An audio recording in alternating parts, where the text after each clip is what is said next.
कुछ समय पहले हमारा काउंसलिंग सेशन हुआ था जिसमें हमारे काउंसलर ने बोर्ड पे 3 लोगों का नाम लिखा। सबसे पहले उन्होंने लिखा सचिन तेंदुलकर, उसके बाद रमाकांत आचरेकर और एंड में उन्होंने लिखा विनोद कांबली। और हम सबसे सवाल किया कि सचिन तेंदुलकर को कौन कौन जानता है, तो सबने हाथ खड़े कर दिए। उसके बाद उन्होंने सवाल किया कि रमाकांत आचरेकर को कौन कौन जानता है, तब मेरे अलावा केवल 2 जनों ने हाथ खड़े किए थे। फिर एंड में उन्होंने सवाल किया कि विनोद कांबली को कौन कौन जानता है, तब केवल मैंने हाथ खड़ा किया था।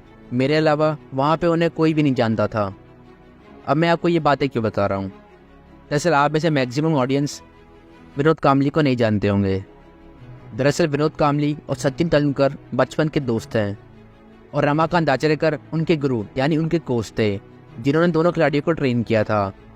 और दोनों ही खिलाड़ियों को इंडियन क्रिकेट टीम में मौका तकरीबन एक साथ ही मिला था।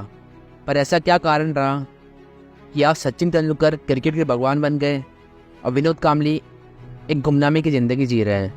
तो वीडियो स्टार्ट करते हैं। विनोद कांबली का जन्म 18 जनवरी 1972 में मुंबई में हुआ। सचिन और कांबली बचपन के दोस्त थे और दोनों ने अपनी स्कूलिंग एक साथ ही की थी।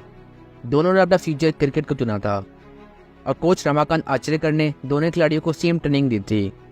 ये 1986 में हैरी शील्ड ट्रॉफी में सचिन और कांबली के बीच 664 रन की नॉट आउट पार्टनरशिप हुई थी, जो आज तक का रिकॉर्ड है, जिसमें कांबली ने 349 रन ठोके थे और सचिन ने 326 रन बनाए थे। और उसी मुकाबले में विनोद कांबली ने 37 रन देकर 7 विकेट भी झटके थे। और यही वजह थी कि कोच रमाकांत आचरेकर विनोद कांबली को सचिन से ज़्यादा टैलेंटेड मांगते थे। ये 1989 में सचिन का डेब्यू इंडियन क्रिकेट टीम में होता है। उसके 2 साल बाद विनोद कांबली का भी ODI debut Indian cricket team में हो जाता है। ये 1993 में कांबली इंग्लैंड के खिलाफ अपने टेस्ट डेब्यू करते हैं और सीरीज़ के तीसरे मुकाबले में वो 227 रनों का दोहरा शतक ठोक देते हैं। महज 21 साल और 32 दिन की उम्र में ये कारनामा करने वाले वे बल्लेबाज बन जाते हैं। उनकी शुरुआती 7 पारियों में उनके नाम 4 शतक थे और सबसे तेज़ महज 14 इनिंग्स में 1000 रन बनाने वाले वे पहले बल्लेबाज बन चुके थे। फिर आया ईयर 1996 यानी क्रिकेट वर्ल्ड कप। इस पूरे टूर्नामेंट में भारतीय टीम का परफॉर्मेंस काफ़ी बेहतर रहा था और टीम वर्ल्ड कप जीतने की प्रबल दावेदार मानी जा रही थी। और टूर्नामेंट के सेमीफाइनल मुकाबले में भारत का सामना श्रीलंका टीम से हुआ। श्रीलंका ने पहले बैटिंग करते हुए भारत को 252 का टारगेट दिया। जवाब में बैटिंग करने होती भारतीय टीम मैच 120 रन पर 8 विकेट गंवा चुकी थी। अब भारतीय टीम को जीत के लिए 16 ओवर्स में 132 रनों की जरूरत थी और क्रीज पे खड़े थे विनोद कांबली और अनिल कुंबले।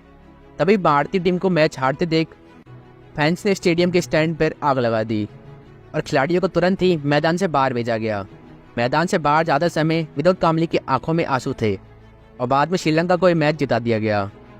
इससे कुछ सालों बाद जब विनोद कांबली से इसके बारे में पूछा गया, तब उन्होंने कहा कि जब भी मैं इस इंसिडेंट के बारे में सोचता हूँ तब मेरी आंखों में आंसू आ जाते हैं। हमने पूरे टूर्नामेंट में अच्छा परफॉर्मेंस दिया था। जब तक सचिन क्रीज पर थे तब तक हम मैच जीत रहे थे। हम जैसे ही वो आउट हुए उसके बाद मानो विकेटों की जड़ी लग गई थी। मैंने अपने सामने 5 बल्लेबाज आउट होते देखा था। मैं रोया क्योंकि मुझे लगता था उनमें से कोई भी मेरा साथ देता तो मैं मैच निकाल ले जाता। बाद में उन्होंने टीम के कैप्टन मोहम्मद अजहरुद्दीन के ऊपर भी स्टेटमेंट दी और ये कहा कि उन्होंने ये मैच फिक्स करा रखा था और कई टीम के खिलाड़ी भी इसके बारे में जानते थे। इस इंसिडेंट के बाद कांबली का करियर ग्राफ नीचे गिरने लगा। उनकी स्टार्टिंग में बढ़िया परफॉर्मेंस देने के बाद वो टीम में खराब परफॉर्मेंस देने लगे।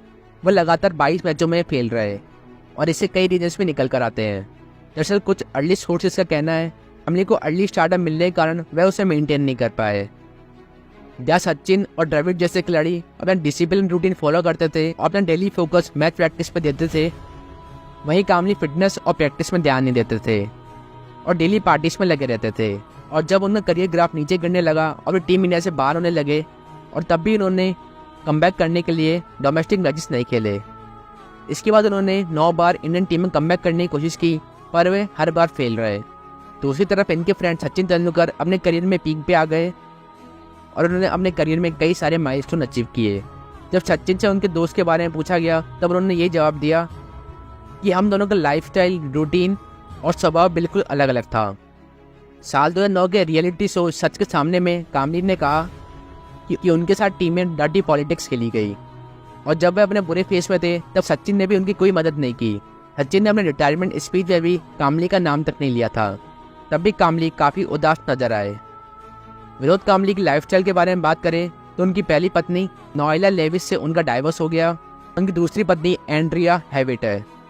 कामली ने अपने करियर में 17 टेस्ट मैचेस में 1084 रन बनाए हैं, वो भी 54 की एवरेज से, और ओडीआई में 104 मैचेस में वह 2500 के करीब रन ठोक चुके हैं। क्रिकेट के अलावा कामली ने और भी प्रोफेशन में अपना हाथ आजमाया, पर वह सब में फेल रहे, और कहा तो ये भी जाता है कि बीसीसीआई आज भी विनोद कामली को 30,000 रुपये पेंशन बेचती है।